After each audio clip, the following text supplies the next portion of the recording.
Salut à tous et bienvenue sur l'amour du maillot pour mon top 3 des maillots de la Coupe du Monde 2006.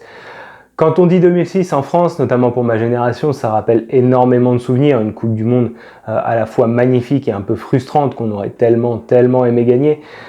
Et puis moi, ça reste une de mes Coupes du Monde un peu Madeleine de Proust sur le plan des maillots. Je trouve qu'il n'y avait pas un maillot de raté, c'est assez exceptionnel pour être souligné. Alors ouais, il y avait beaucoup de templates qui étaient appliqués notamment chez Adidas, un peu à toutes les équipes. Malgré tout, je trouve que ça rendait vraiment bien. C'était pour moi une Coupe du Monde aux couleurs agréables, aux formes agréables, notamment au niveau du ballon, au niveau des maillots. Les designs étaient très soft, très cool, je trouve. Des magnifiques stades. C'était dans la veine de la Coupe du Monde 2002 avec des stades ultra modernes.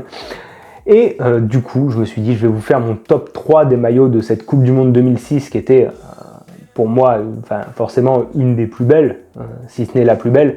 D'ailleurs, Compte de Foot a fait une vidéo là-dessus, je vous invite à aller la voir. Et donc, le troisième plus beau maillot de cette Coupe du Monde, pour moi, c'est le maillot Puma de l'Angola.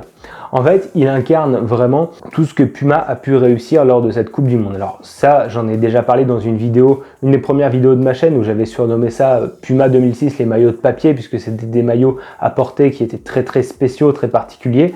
Malgré tout, les designs étaient un peu modernes. Et plutôt que de prendre un bête template dupliqué ou répliqué pour toutes les équipes, Puma était allé un peu plus loin dans la personnalisation puisqu'en plus de changer les couleurs, il changeait le motif qui était intégré en pointillisme au sein du maillot. Mais pour l'Angola, c'était pas ça. Pour l'Angola, ils avaient pris un petit peu les couleurs du drapeau pour en faire une bande centrale que je trouvais très réussie, vraiment au top. Ça s'appliquait très bien à ce template.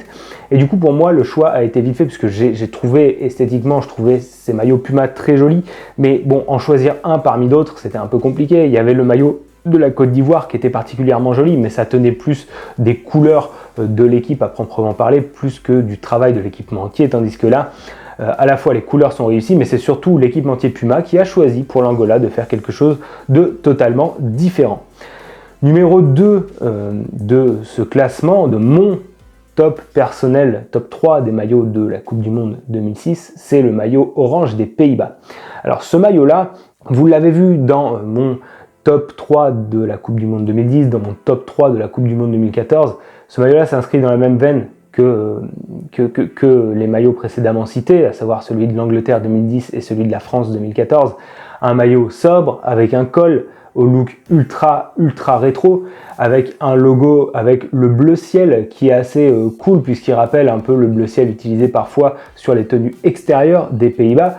Ouais, je trouve que tout était réussi sur ce maillot, puis c'était surtout la première fois qu'on voyait un maillot un peu type polo comme ça, tout sobre, tout simple en fait, revenir sur le devant de la scène.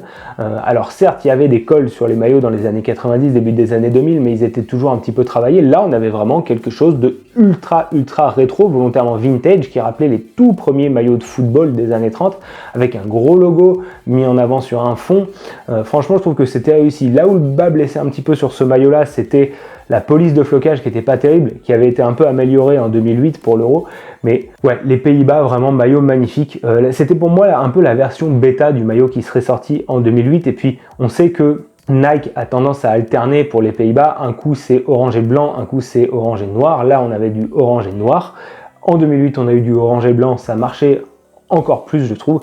Mais toujours est-il que le maillot domicile des Pays-Bas, en plus combiné très bien avec le maillot extérieur qui lui aussi avait une connotation historique très forte et que je trouvais très réussi. Le maillot Nike des Pays-Bas à la Coupe du Monde 2006 était aussi l'incarnation de cette démarche de retour au rétro qu'avait amorcé Nike à l'occasion de cette Coupe du Monde. On l'a vu avec le maillot notamment du Brésil qui était aussi très vintage. Mais voilà, le maillot des Pays-Bas pour moi deuxième plus beau maillot de cette compétition, et le plus beau maillot de cette compétition c'est encore un maillot Nike, cette fois-ci un peu moins rétro, mais c'est le maillot du Mexique. Le maillot du Mexique, il est pour moi dinguissime. Vous l'avez peut-être déjà vu en unboxing sur ma chaîne YouTube. Si c'est pas le cas, allez la voir cette vidéo. Et puis si vous n'êtes pas encore abonné à la chaîne YouTube, surtout pensez à vous abonner, c'est très important. Un maillot avec un chevron qui reprenait les motifs aztèques subtilement intégrés au chevron, les couleurs du Mexique magnifiques, faites ce vert foncé avec la bande blanche et puis les petits détails rouges notamment sur le col. Voilà, un maillot aux lignes épurées qui marche super bien, qui était le dernier maillot Nike du Mexique malheureusement, mais que je trouvais très très réussi, et en plus je le trouvais sublimé par la police de flocage qui rappelle un petit peu ce qui avait été utilisé pour la France en 2018. Voilà, c'est tout pour moi aujourd'hui. Encore une fois, pensez à vous abonner à la chaîne YouTube si ça vous a plu, et puis si vous avez envie de me voir grandir tout simplement, si vous m'écoutez sur une plateforme de podcast, pensez aux 5 étoiles, aux commentaires positifs, pensez à vous abonner, à me suivre un petit peu partout sur tous les réseaux sociaux, et moi je vous dis à très très vite pour un nouveau top des maillots de la Coupe du Monde. Ciao.